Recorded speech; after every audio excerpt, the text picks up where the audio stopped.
இது உங்களுக்கு கண்டிப்பா யூஸ்ஃபுல்லான ஒரு இதா இருந்திருக்குதானே. மேலும் இந்த மாதிரி தெரியணும்னா சப்ஸ்கிரைப் பண்ணிடுங்க. இது பிடிச்சிருந்தனா லைக் பண்ணுங்க, கமெண்ட் பண்ணுங்க, சப்ஸ்கிரைப் பண்ணுங்க. இப்போ நம்ம பார்க்க போகிறது பிளெண்டிங் ஆப்ஷன். இப்போ முதல்ல ஒரு நியூ ஓப்பன் பண்ணிடுவோம். ஓப்பன் பண்ணிட்டு டெக்ஸ்ட் அதில் தான் ஒன்று எழுதிடுவோம், க்ரியேட்டிவ். ஏன்னா டெக்ஸ்ட்டில் தான் அந்த எஃபெக்ட் கிளியராக காட்டும்.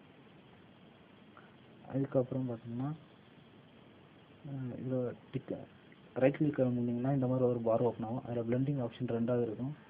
அதில் ஃபஸ்ட்டு இருக்குது drop shadow. Drop shadow open பண்ணோன்னு பார்த்தீங்கன்னா இதில் ஒரு ஷேடோ மாதிரி டெக்ஸ்ட்டில் ஷேடோ மாதிரி ஓப்பன் ஆகிடும். இது டிஸ்டன்ஸை மூவ் பண்ண இதெல்லாம் அதுக்குள்ள பேராமீட்ரு.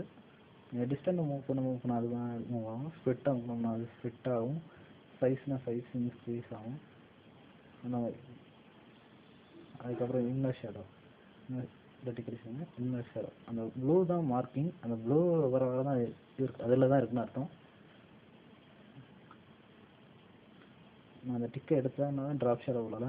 இது இன்னர் ஷேடோனா அதுக்கு மேலே அந்த டெக்ஸ்ட்டு மேலே ஷேடோ இருக்கு. அடுத்து அவுட்ரு க்ளோ அவ்வளோ காட்டாது. ஏதாவது ஏன்னா பேக்கில் ஒயிட்டாக இருக்கிறதுனால அவ்வளோத்துக்கு இதாகாது.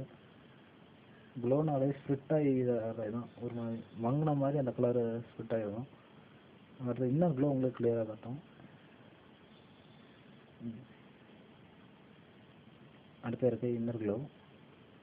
நாய்ஸ், இது ஒப்பாசிட்டி அந்த மாதிரி இருக்குது. சரிங்களா?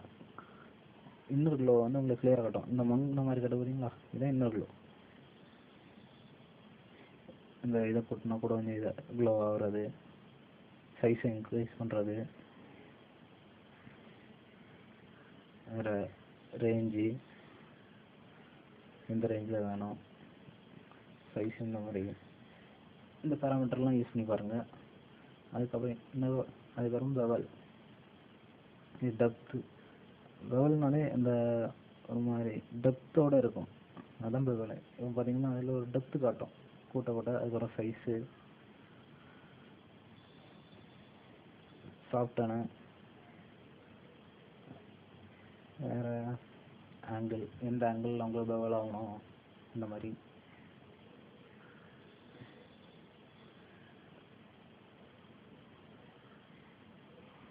அதுக்கப்புறம் ஷர்ட்டின். அதுவும் வேற ஒன்றும் இல்லை. இந்த இன்னொன்று இந்த பார், இந்த கலர் பார் இருக்கு பார்த்தீங்களா, இது எங்கெல்லாம் இருக்குது அங்கெல்லாம் உங்களுக்கு கலரையும் மாற்றிக்கலாம். அதுதான் மெயினாக சொல்லியிருக்கணும். அது எங்கெல்லாம் இருக்கோ அந்த இடத்துல கலரையும் மாற்றிக்கலாம். எந்த கலரில் உங்களுக்கு பெவலாகணும், எந்த கலரில் உங்களுக்கு இதாகும் அந்த மாதிரி. பிளெண்டிங் மோட்னு இருக்கும் பார்த்தீங்களா, அது நான் அந்த லேயர் ஆப்ஷனில் காட்டினது தான். நார்மல் அந்த இதுதான் இருக்கும். இது கலர் ஓவர்லே. இந்த கலரை மாற்றி பார்த்தீங்கன்னா அதில் கலர் ஓவர்லே ஆகும். அதாவது அந்த நீங்கள் ஏற்கனவே கிரியேட்டிவ் மேலே கலர் இருக்குங்களா, அதுக்கு மேலே இது ஓவர்லே ஆகுது, ஓவராகுது. அது மாதிரி பதிக்கிற மாதிரி. அதில் கிரேடியன்ட். இப்போ கட்சியிலெல்லாம் 3-4 எர்த்தாக இருக்கிறத பார்த்துருப்பீங்க. இப்போ பார்த்தீங்கன்னா 3 கலர், அதுக்கேற்ற மாதிரி எத்தனை கலரில் வேணாம் இந்த கிரேடியன்ட் பிடிச்சிங்களா, அதுக்கேற்ற மாதிரி நீங்களே கலராக கொடுத்து அதுக்கேற்ற மாதிரி ஒரு இது பண்ணிக்கலாம். அதுக்கு இப்போ நம்ம அடுத்து பார்க்க போகிறது பேட்டர்ன் ஓவர்லே. பேட்டர்ன் ஓவர்லேனா என்னென்னா இதில் காட்டு பார்த்தீங்கன்னா இந்த கலர் சேச்சுரேஷன் இந்த மாதிரி இதில் பேட்டர்ன் ஓவர்லே தான். இப்போ இந்த கலர் பார்த்தோம்னா இதுக்கேற்ற மாதிரி இங்கே, இதுக்கேற்ற மாதிரி இங்கே, இதுக்கேற்ற மாதிரி இங்கே. உங்களுக்கு இந்த கலரில் இருக்காது. அது என்ன பண்ணோன்னா இப்போ நம்ம இதில் இருக்கிறது தான் நான் கொடுத்தேன்.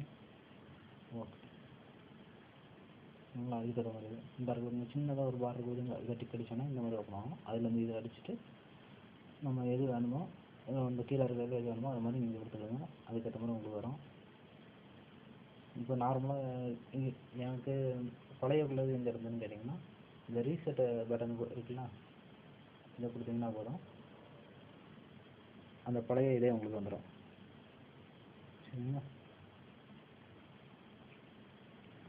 அடுத்து பார்க்க போகிறது ஸ்ட்ரோக். ஸ்ட்ரோக்னால் இந்த ஃபில்லில் இருக்குல்ல, அதே ஸ்ட்ரோக் தான். அந்த டெக்ஸ்ட்டுக்கு எண்டில் வந்து ஸ்ட்ரோக்கு அந்த எண்டை ஜாஸ்தியாகி இதாகாது. அது கிரேடியன்ட்னா ஃபில் டைப்னா கிரேடியன்ட்டு அது ஒவ்வொரு இது மாடலில் வரும். இது எந்த ஆங்கிளில் வேணும், இந்த ஸ்கேலிங் எந்த மாதிரி ஸ்கேலில் இருக்கணும் அந்த மாதிரி. சரிங்க. அடுத்து